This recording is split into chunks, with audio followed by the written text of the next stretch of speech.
right, let's move on to our recap of Noche UFC from this past weekend. Shevchenko, Grasso was the main event, and man, this fight kind of lived up to the billing.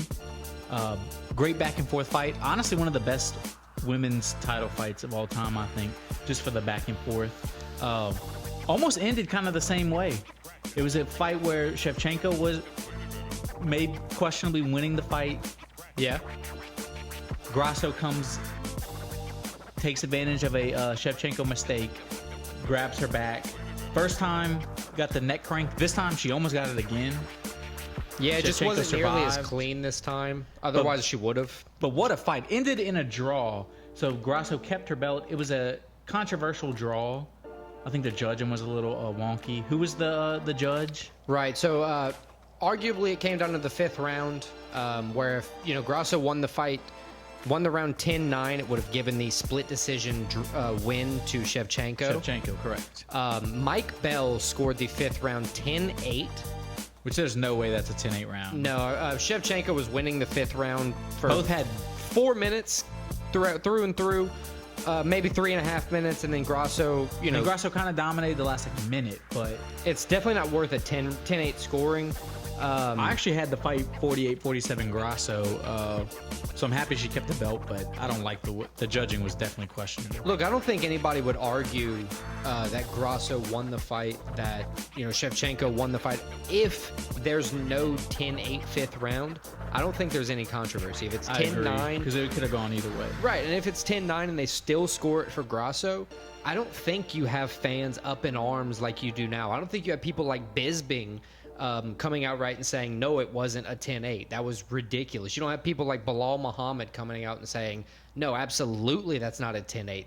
Yeah, you have to dominate for the full 5 minutes of the round to be a 10-8. If anything, it's unfortunate. Shevchenko deserves the 10-8 in that round if you're judging it based on domination only. I wouldn't say that because I think the last minute was dominated by Grasso, but it kind of overshadowed a great title fight.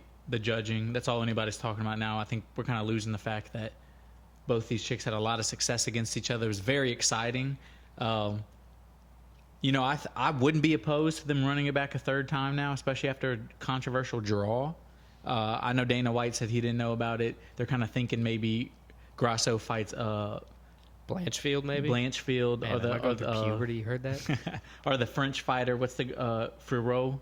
Manon Foureau. We just saw her fight a few weeks ago. Yeah, so one of those two, just to give her a fresh face. Shevchenko, I think she's going full force for that third rematch. I would like to see a third rematch. Yeah, the first matchup was a good fight. You had Shevchenko winning a couple rounds early on. You had Grasso coming back and, in the 4th round winning by neck crank. Both very resilient in this fight. Right. And then the second time, this rematch, it was very close contest again. I'd be very hyped to see a third fight, the trilogy, be announced tomorrow.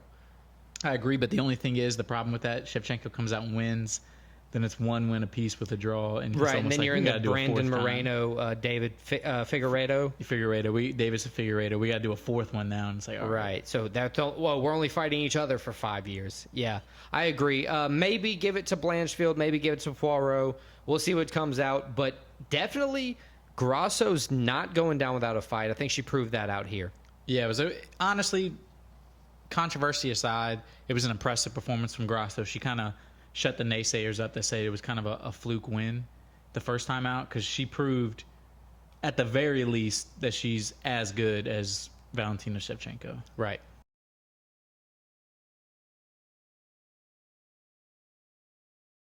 In a co-main event matchup, the welterweights Jack Della Maddalena and Kevin Holland kept it on the feet because they're very skilled strikers. Jack Della Maddalena, he's a smaller fighter, so his game plan really had to just be to get close, try to do his damage. Especially small just compared to Kevin Holland for 170. Right. His game plan just to get close, try to break apart that reach that Holland had over him. And honestly, it worked. He moved forward predominantly the whole fight, had Holland backing away, having to kind of take his shots as he's moving away from Maddalena. Yeah, but Holland is long enough where he was still piecing him up. He was getting some good shots in as well. Oh, they were absolutely. both hitting each other. But as you said, backing up the whole time. I think that JDM set the pace. Right. I think though the Holland backing up with, even though he's doing damage, but with Madalena setting the pace for the fight. It was like Son Strickland's coach said, optics. Right. I think that is what helped him win the fight by split decision. Given the close matchup, you need that very thing. You need optics on your side to win the fight. In a fight where there's no takedowns, there's nothing like that to, dictate. Was there a knockdown in the fight? No. Yeah. No, it's just a very stand-up, very skilled striking fight where damage was dealt and, Jack Della Maddalena won by split decision. That moves him to 16 on a 16-fight win streak in the UFC. Or not in the UFC, I'm sorry, in a row. He's 6-0 in the UFC, though. Right. 16 in a row, 6-0 in the UFC. Keeps climbing that ladder. I think we're going to see him on a pay-per-view. I've seen him on a few. He was supposed to be on a pay-per-view a few weeks ago. Yeah. His opponent had to back out, so he fought on the fight night after that. I think we see JDM on a pay-per-view coming up.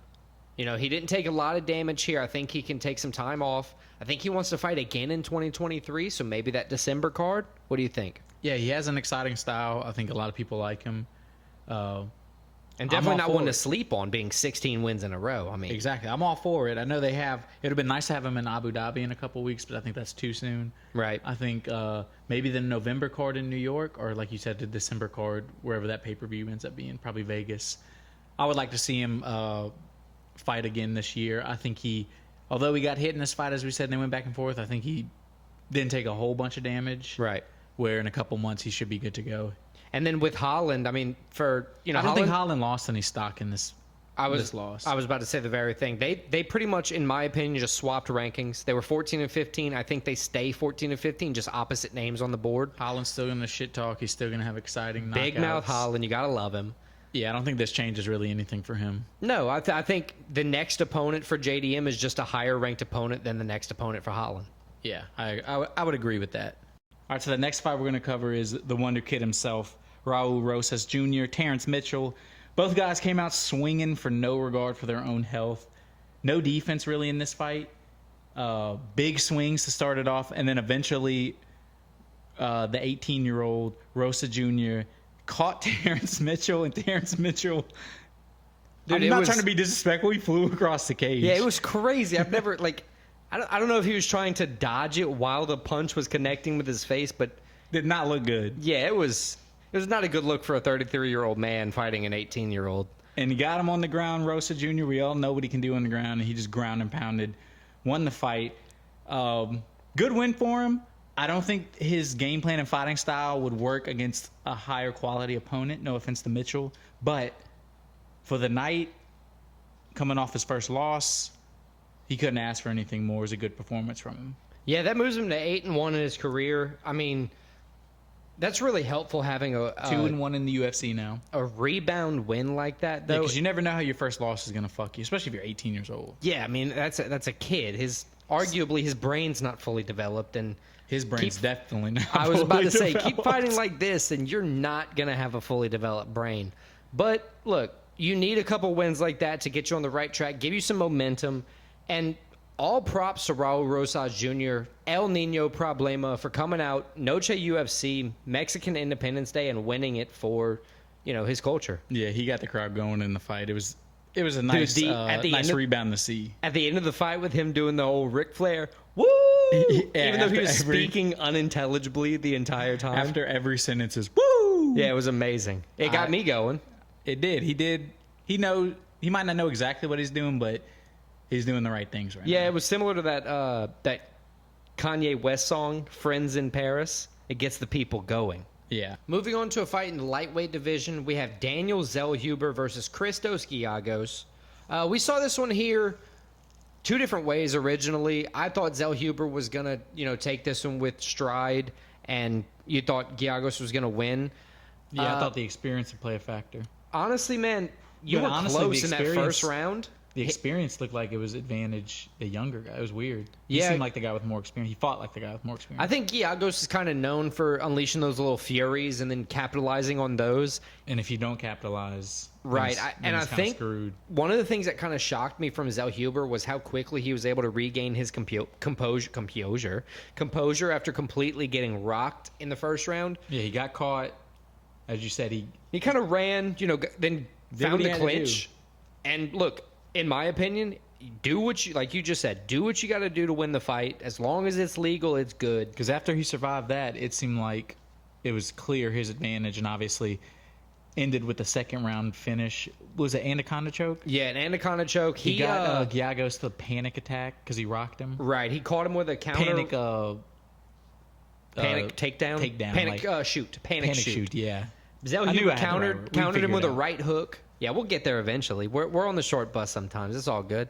Zell Huber countered with a powerful right hook that stumbled Giagos, causing him to do, like we said, the quick shoot, the panic shoot. Shit, I don't want to get knocked out. Right, I'm If I scared. get punched again, I'm out. Right.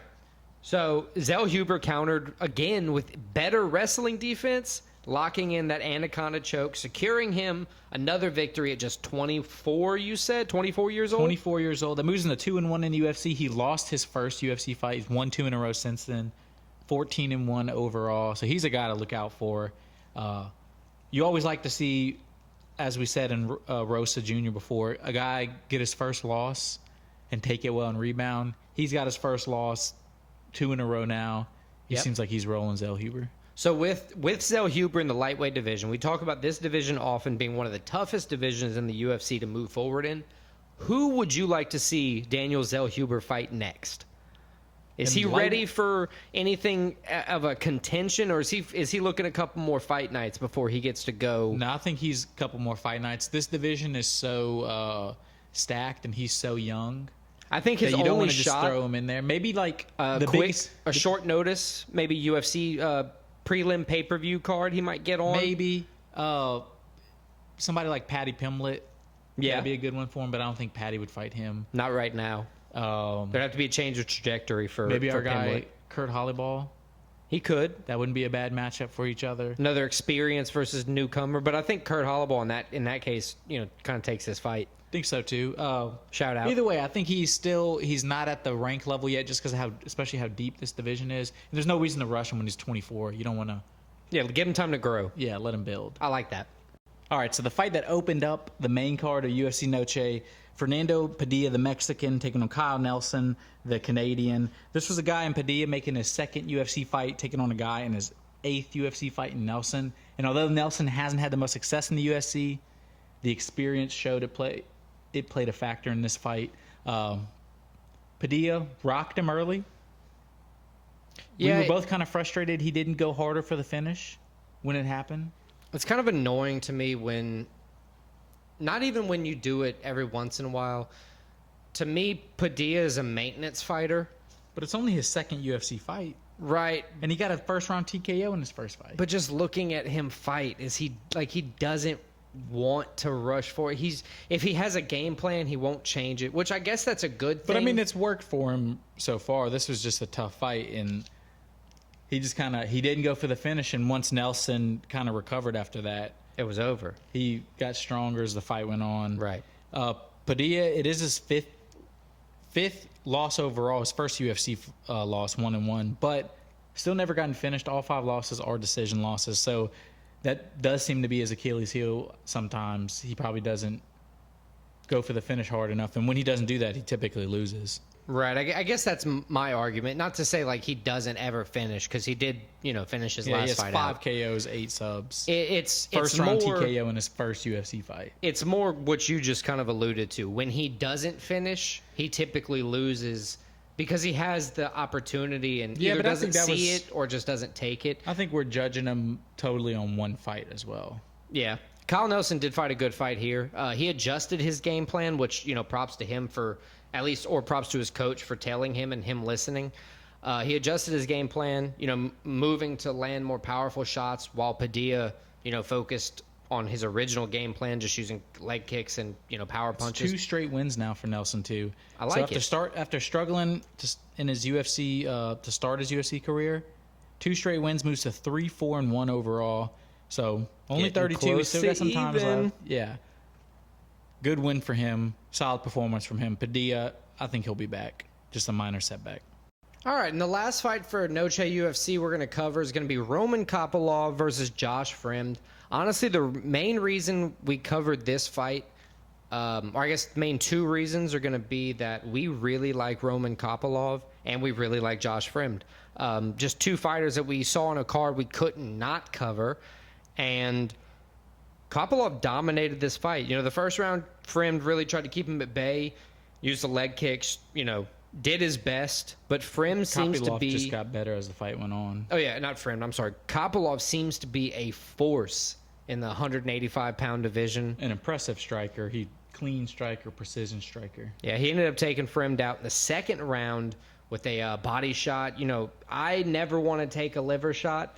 Those body shot KOs are brutal. Yeah, just watching them happen, knowing that you not visibly give up, but are visibly altered by one punch not to the face, that looks more painful than it's worth. Kind of a piss and blood thing, and I don't want to go through. So Kopylov, 12-2 overall. Now 4-2 in the UFC. He lost his first 2 UFC fights and now has won 4 in a row, all 4 knockouts. Like you said, and like I said, like we both said, I don't think we're going to be betting against Kopylov anytime soon. No, he's a guy to watch out for. He's dangerous. He came back from 2 straight losses and is now going on this run, this impressive run. Watch out for him. Right. He had a head kick his last time out. That body shot knockouts are just... And a body shot knockout this time. Crazy knockouts coming from Kopylov. He had the kick and then about 5 seconds later then punched him right in the liver and then... just folded. Done. Right. So shout out to Kopylov moving forward. I'm excited to see him fight again.